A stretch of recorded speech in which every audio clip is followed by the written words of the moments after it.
ప్రియ శ్రోతలు, ఈరోజు మన పాఠం 1 యోహాను 5వ అధ్యాయం 15, 16 వచనాలు. జాగ్రత్తగా వినండి. ఆయనను బట్టి మనకు కలిగిన ధైర్యమేమనగా, ఆయన చిత్తానుసారముగా మనమేది అడిగినా ఆయన మన మనవి ఆలకిస్తాడు అనేదే. మనము ఏమి అడిగినా ఆయన మన మనవి ఆలకిస్తాడని మనమెరిగిన ఎడల మనమాయనను వేడుకొన్నవి మనకు కలిగినవని ఎరుగుదుము. తన సహోదరుడు మరణకరము కాని పాపము చేయగా ఎవడైనను చూచిన ఎడల అతడు వేడుకుంటాడు. అతన్ని బట్టి దేవుడు మరణకరము కాని పాపము చేసిన వారికి జీవము దయచేస్తాడు. మరణకరమైన పాపము కలదు, అట్టి దానిని గూర్చి వేడుకోవలెనని నేను చెప్పటం లేదు. సకల దుర్నీతి పాపమే, అయితే మరణకరము కాని పాపము కలదు. ప్రియ శ్రోతలు, వింటున్నారా?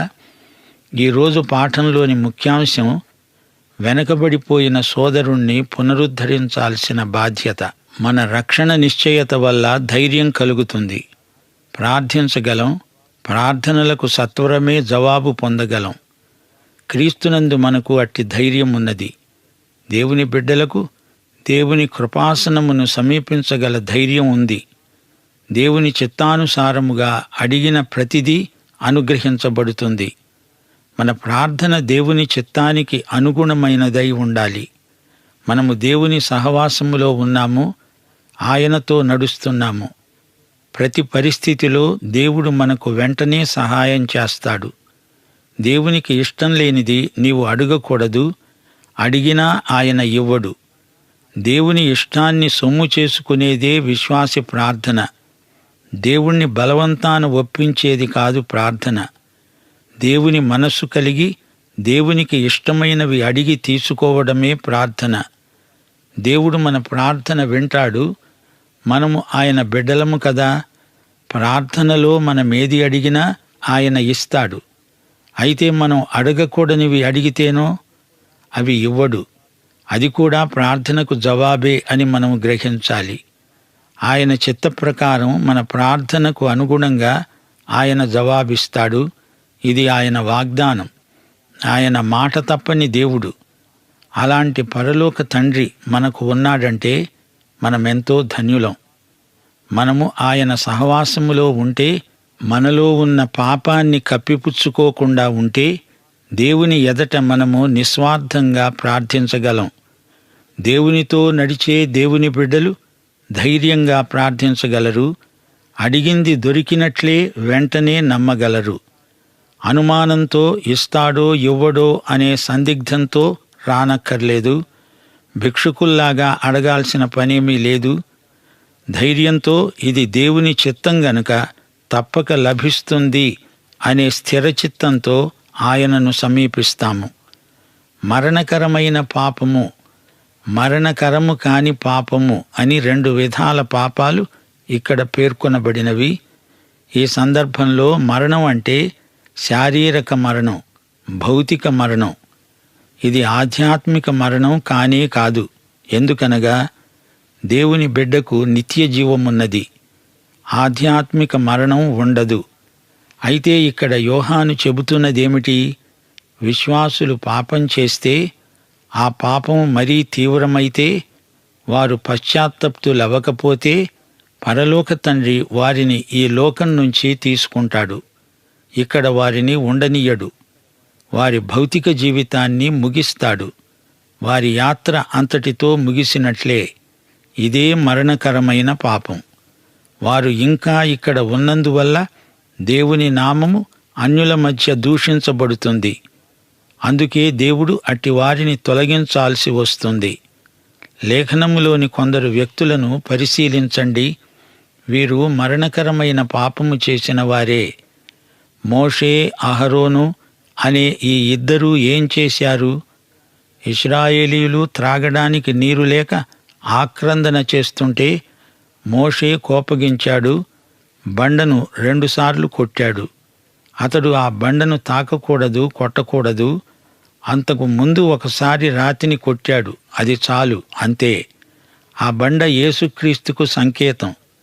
1 కొరింథీ 10:4 పౌలు ఇదే సంఘటనను వివరిస్తూ అన్నాడు, అందరూ ఆత్మ సంబంధమైన ఒకే పానీయమును పానం చేశారు.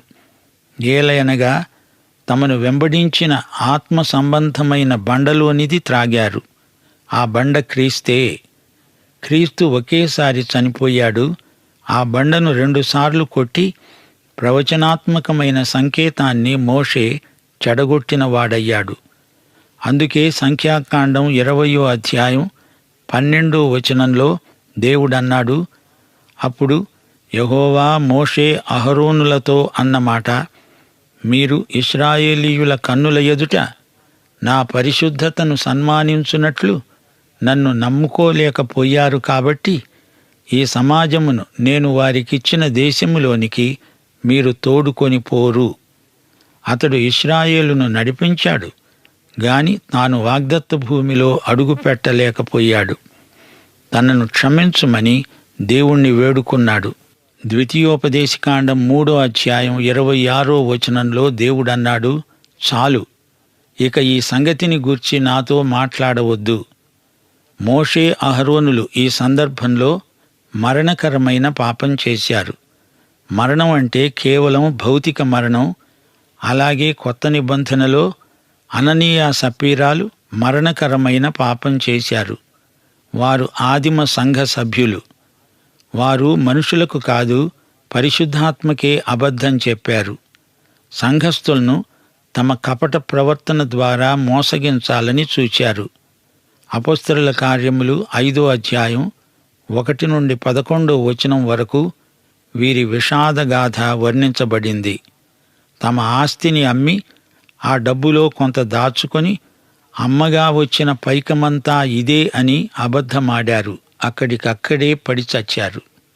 పేతురు వారిద్దరినీ గద్దించాడు. అందుకే దేవుడు వారిద్దరినీ ఈ లోకము నుండి తొలగించాడు. ఇదే విశ్వాసులు చేసే మరణకరమైన పాపం. 1 కొరింథీ పత్రికలోని దృష్టాంతం చూడండి. అక్కడి విశ్వాసులు ప్రభురాత్రి భోజనానికి వచ్చి మద్యముతో మత్తులవుతున్నారు. బల్ల సంస్కారానికి ఉన్న అర్థాన్నే చెడగొడుతున్నారు. 1 కొరింథీ 11:30 పౌలు వారిని ఉద్దేశించి అన్నాడు, ఇందువలననే మీలో అనేకులు బలహీనులను రోగులను అయి ఉన్నారు. చాలామంది నిద్రిస్తున్నారు, అనగా చనిపోయారు. చూచారా, ఇది మరణకరమైన పాపం. అనగా విశ్వాసులు చేసే పాపాలు వారు పశ్చాత్తప్తులైతే దేవుడు క్షమిస్తాడు, లేకపోతే భౌతిక శారీరక మరణం ప్రాప్తించవచ్చు. వీరు దేవుని పిల్లలు. మాట వినకపోతే ఒక దెబ్బ కొడతాడు. అప్పటికీ వినకపోతే వారిని తన వద్దకే తీసుకుంటాడు. ఎందుకనగా వారు తన పిల్లలు. సైతాను పిల్లలను దేవుడు ఇప్పుడు శిక్షించడు. దేవుని బిడ్డలకు ఇది క్రమశిక్షణ. తన బిడ్డలు మరణకరమైన పాపం చేసినప్పుడు వారిని ఇంటికి పిలుస్తాడు. ఈ పాపం ఎలాంటిది? మోషే అహరోనులు తొందరపడి దేవునికి ఇష్టం కాని వైఖరిని చూపారు. దానికి తగ్గ శిక్ష అనుభవించారు. యేసుక్రీస్తు యొక్క ప్రవచన సంకేతమైన బండను మోషే 2 సార్లు కొట్టాడు. అననీయ సప్పీరాలు వేషధారులై పరిశుద్ధాత్మనే మోసగించాలని చూచారు. దానికి తగ్గ ఫలితం వారు అనుభవించక తప్పలేదు. కొరింథీ సంఘస్థులు ప్రభురాత్రి భోజన సంస్కారానికి ఉన్న విలువను తమ తాగుబోతుతనం వల్ల మలినపరిచారు. దానికి తగ్గ శిక్ష మరణం. ఈ రోజున విశ్వాసులు అట్టి మరణకరమైన పాపము చేయకుండా జాగ్రత్తగా ఉండాలని ప్రభువు కోరుతున్నాడు. పశ్చాత్తాపం చెందకుండా ఎడతెగకుండా పాపం చేస్తుంటే అది మరణకరమవుతుంది. మరణం రాకముందే ప్రభువు క్షమాపణ పొంది ఉండడం శ్రేయస్కరం. దావీదు కుమారుడైన అబ్షాలోము విషయం చూడండి. అతడు మరణకరమైన పాపం చేశాడు. అతడు దేవుని బిడ్డే, కాని బ్రతుకంతా తిరుగుబాటుతోనే గడిచింది. తన తండ్రికి వ్యతిరేకంగా కుట్ర పన్నాడు. దేవుడు తన బిడ్డల విషయంలో ఎలా వ్యవహరించాలో, వారిపై ఎలాంటి చర్య తీసుకుంటాడో గమనించారా? కొందరిని చెయ్యి పట్టుకొని ఇహలోకం నుండి లాగేశాడు, తన దగ్గరికి చేర్చుకున్నాడు. కొందరినైతే ఇక్కడే ఉండనిచ్చాడు గాని వారిని ప్రక్కన పెట్టేశాడు. ఎందుకు కొరగాని వారై బ్రతుకు బరువు ఈడుస్తూ ఉసూరుమంటూ బతికారు. దేవుని విధానాలు విచిత్రమైనవి. దేవుని బిడ్డలు మరణకరమైన పాపం చేయడం అడపాదడపా జరుగుతుంది. అలాంటి వ్యక్తిని దేవుడు తీసుకోవడం న్యాయమే. మరణకరం అంటే అది ఆధ్యాత్మిక మరణం కాదని, కేవలం శారీరకమని మనం గ్రహించాలి. దీనికొక ఉదాహరణ చెప్పనివ్వండి. నీ కొడుకు బయట అల్లరి చేస్తున్నాడు.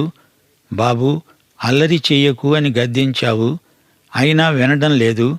వాణ్ణి పిలిచి 4 దెబ్బలు కొట్టావు, అప్పటికీ అల్లరి మానలేదు. అప్పుడేం చేస్తావు? వాడు నీ బిడ్డే, అయినా వాణ్ణి అక్కడ ఉండనియ్యవు. చెయ్యి పట్టుకొని లాక్కొచ్చి గదిలో పెట్టి బయట తలుపు వేసి వాణ్ణి నిర్బంధంలో ఉంచుతావు. అవునా? అది ఆ పిల్లవానికి మంచి క్రమశిక్ష. ఇప్పుడు ఇక అల్లరి చెయ్యలేడు, అంతే. దేవుని బిడ్డ అయి ఉండి కూడా దేవుని మాట వినకపోతే, మరీ బరితెగిపోతూ ఉంటే దేవుడు చూస్తూ ఊరుకుంటాడా? అతన్ని ప్రక్కన ఊరికే కూర్చోబెడతాడు, లేదా అతన్ని ఇక్కడి నుండి తొలగిస్తాడు. తండ్రిగా ఆయనకు ఆ అధికారమున్నది. చాలా సందర్భాలలో దేవుడు ఇదే పద్ధతి వాడతాడు. శ్రోతలు గ్రహించండి. దేవుని మూలముగా పుట్టిన బిడ్డను దేవుడు ఆ బిడ్డ మేలుకే శిక్షిస్తాడు, గుణపరుస్తాడు. తండ్రి విధించే శిక్ష బిడ్డకు అవసరం. యోహాను ఈ ఉత్తరం రాసింది దేవుని మూలంగా జన్మించిన బిడ్డలకే. వారు ప్రియులైన దేవుని పిల్లలు, చిన్న పిల్లలు.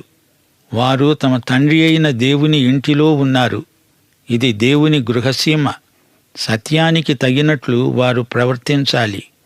వారు దేవుని సహవాసంలో ఉంటూ ఒకరితో ఒకరు ప్రేమ సహవాసంలో కొనసాగాలి. వీరు ఏదైనా తప్పు పాపం చేస్తే ఒప్పుకొని క్షమాపణ పొందాలి. తండ్రి ఆజ్ఞలను శిరసావహించాలి. ఒకరినొకరు ప్రేమతో చూసుకోవాలి. జీవం, వెలుగు, ప్రేమ, ఈ 3 దేవునివి. ఆయన బిడ్డలకు సంక్రమించిన 3 లక్షణాలు. ఒకే కుటుంబంలోని దేవుని బిడ్డలు పరస్పర ప్రేమ సంబంధాలలో వర్ధిల్లాలి. కొత్త జన్మకు ప్రేమే అర్థవంతమైన సాక్ష్యం. క్రీస్తు విరోధిని పసికట్టండి. దేవుని సంతానానికి దేవుని పోలికలే ఉంటాయి గదా. దేవుని బిడ్డలు దేవునికి ఇష్టులు. తమ తండ్రికి అనుకూలంగానే ప్రవర్తిస్తారు. ఈ లోకం దేవుని బిడ్డలను అపార్థం చేసుకుంటుంది. యేసుక్రీస్తు త్వరలో వస్తాడనే నిరీక్షణతో దేవుని బిడ్డలు బ్రతుకుతారు. యేసు రాకడ దృష్ట్యా తమను తాము శుద్ధి చేసుకుంటారు. నీవు దేవుని బిడ్డవైతే నీ జీవితమే ఒక పరిశుద్ధ ఉద్యమం. క్రీస్తు పాపరహితుడు. ఆయన రక్తం మనల్ని ప్రతి పాపము నుండి, దుర్నీతి నుండి శుద్ధీకరిస్తుంది. దేవుని బిడ్డ నూతన జన్మ పొందాక మునుపటి జీవితాన్ని మళ్లీ జీవించడు. గతంలో చేసిన పాపాలు మళ్లీ చెయ్యడు. ప్రేమ చేతలలో రుజువవుతుంది. ప్రేమ మాటలే కాదు, ప్రేమ మనము చేసే చేతలలో కూడా కానరావాలి. ప్రేమ మనకు దేవుని పట్ల గొప్ప నిశ్చయత, ధైర్యము కలిగిస్తుంది.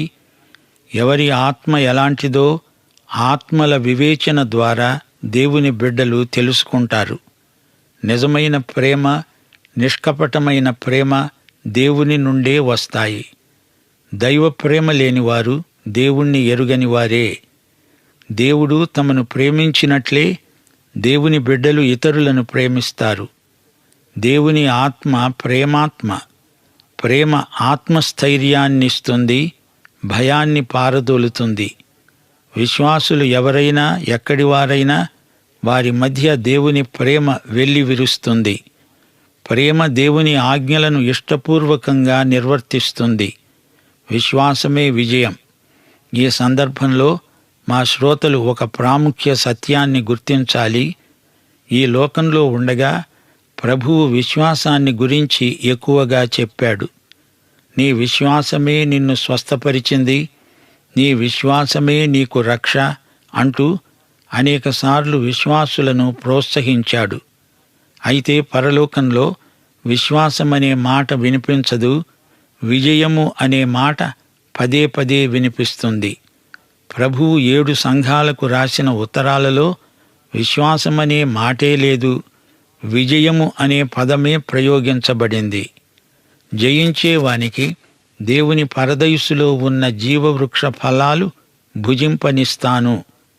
జయించేవాడు రెండో మరణము వలన ఏ హాని చెందడు. జయించేవానికి మరుగై ఉన్న మన్నాను భుజింపనిస్తాను. అతనికి తెల్ల రాతినిస్తాను. ఆ రాతిపై చెక్కబడిన కొత్త పేరు ఉంటుంది. పొందిన వానికే గాని అది మరెవరికీ తెలియదు. జయిస్తూ అంతము వరకు నా క్రియలు జాగ్రత్తగా చేసేవానికి జనుల మీద అధికారమిస్తాను. అతనికి వేకువ చుక్కనిస్తాను. జయించేవాడు తెల్లని వస్త్రాలు ధరించుకుంటాడు. జీవగ్రంథములో నుండి అతని పేరు ఎంతమాత్రమూ తుడుపు పెట్టక నా తండ్రి ఎదుట, ఆయన దూతల ఎదుట అతణ్ణి నేను ఒప్పుకుంటాను. జయించేవాణ్ణి నా దేవుని ఆలయములో ఒక స్తంభముగా చేస్తాను. జయించేవానిని నాతో కూడా నా సింహాసనముపై కూర్చుండనిస్తాను. శ్రోతలు వింటున్నారా? లోకమును జయించిన విజయము మన విశ్వాసమే. మనకు రక్షణ, నిత్యజీవము అనుగ్రహించిన దేవునికి మన హృదయపూర్వకమైన కృతజ్ఞతాస్తుతులు. విశ్వాసులారా, మరణకరమైన పాపం చేయకండి. నీ రక్షణ పోదుగాని దేవుని బిడ్డవైన నిన్ను తండ్రి శిక్షించకుండా విడువడు. దేవుని ప్రియమైన పిల్లలారా, ఈ యోహాను పత్రిక మీదే. మీకోసమే ఇది రాయబడింది. గలతీ పత్రిక 4వ అధ్యాయం 6-7 వచనాలు, మీరు కుమారులై ఉన్నందున నాయనా తండ్రి అని మొర్రపెట్టే తన కుమారుని ఆత్మను దేవుడు మన హృదయాలలోకి పంపాడు. కాబట్టి నీవిక దాసుడవు కావు, కుమారుడవే. కుమారుడవైతే దేవుని ద్వారా వారసుడవు. యేసుక్రీస్తునందు మీరందరూ విశ్వాసము వలన దేవుని కుమారులై ఉన్నారు. దేవుని ప్రియబిడ్డలారా, వింటున్నారా? 2 కొరింథీ 6వ అధ్యాయం 17-18 వచనాలలో పౌలు హెచ్చరిక మనకెంతో అమూల్యమైనది. మీరు వారి మధ్య నుండి బయలువెడలి ప్రత్యేకముగా ఉండండి, అపవిత్రమైన దానిని ముట్టకండి అని ప్రభువు చెబుతున్నాడు. మరియు నేను మిమ్ములను చేర్చుకుంటాను, మీకు తండ్రినై ఉంటాను, మీరు నాకు కుమారులు కుమార్తెలై ఉంటారు అంటూ సర్వశక్తిగల ప్రభువు చెబుతున్నాడు. ప్రియశ్రోత, నీవు విశ్వాసివైతే నీలోని ఆత్మసాక్ష్యం నీకు వినబడడం లేదా? రోమాపత్రిక 8వ అధ్యాయం 15-17 వచనం వరకు మనము దేవుని పిల్లలమని ఆత్మ తానే మన ఆత్మతో కూడా సాక్ష్యమిస్తున్నాడు. మనము పిల్లలమైతే వారసులము, అనగా దేవుని వారసులము. క్రీస్తుతో కూడా మహిమ పొందడానికి ఆయనతో శ్రమపడిన ఎడల క్రీస్తుతోడి వారసులము. దేవునికి స్తోత్రం. మరణకరమైన పాపం ఈ సందర్భంలో కేవలం భౌతికమని, దేవుని బిడ్డలకు తండ్రి విధించే క్రమశిక్షణాత్మక చర్య అని మనము మరువకూడదు. కావాలని మొండికెత్తి విశ్వాసి పాపం చేస్తే దేవుడు తన బిడ్డలను చూస్తూ ఊరుకుంటాడా? పాత నిబంధనలోని సౌలును సంసోనును చూడండి. వీరిద్దరూ మరణకరమైన పాపం చేసిన వారే. దేవుడు విధించిన కఠిన క్రమశిక్షణను ప్రార్థించి మనము మాన్పగలమా? అందుకే యోహాను అంటున్నాడు, మరణకరమైన పాపము కలదు, అట్టి దానిని గూర్చి వేడుకోవాలని నేను చెప్పటం లేదు. సకల దుర్నీతి పాపమే. అయితే మరణకరము కాని పాపము కలదు. అట్టి పాపము ఎవరైనా చేస్తే, అది మనం చూస్తే, ఆ సోదరుని పక్షముగా మనము విజ్ఞాపన చేస్తే దేవుడు అతనికి జీవము దయచేస్తాడు. అతడు పశ్చాత్తప్తుడవుతాడు. దేవుడు క్షమిస్తాడు. దేవునికి స్తోత్రం. నిత్యజీవ వారసత్వమును క్రీస్తునందు దేవుడు మనతో పంచుకున్నాడు. దేవునికి స్తోత్రం. దేవుని కుమారుణ్ణి అంగీకరించని వాడు జీవము లేనివాడే. దేవుని చిత్తానుసారముగా అడిగినది వెంటనే మనకు అనుగ్రహించబడుతుంది. రండి, ధైర్యముగా దేవుని కృపాసనమును శరణాగతులమై సమీపిద్దాము. పాఠం ఇంతటితో సమాప్తం. దైవాశీస్సులు. ఆమేన్.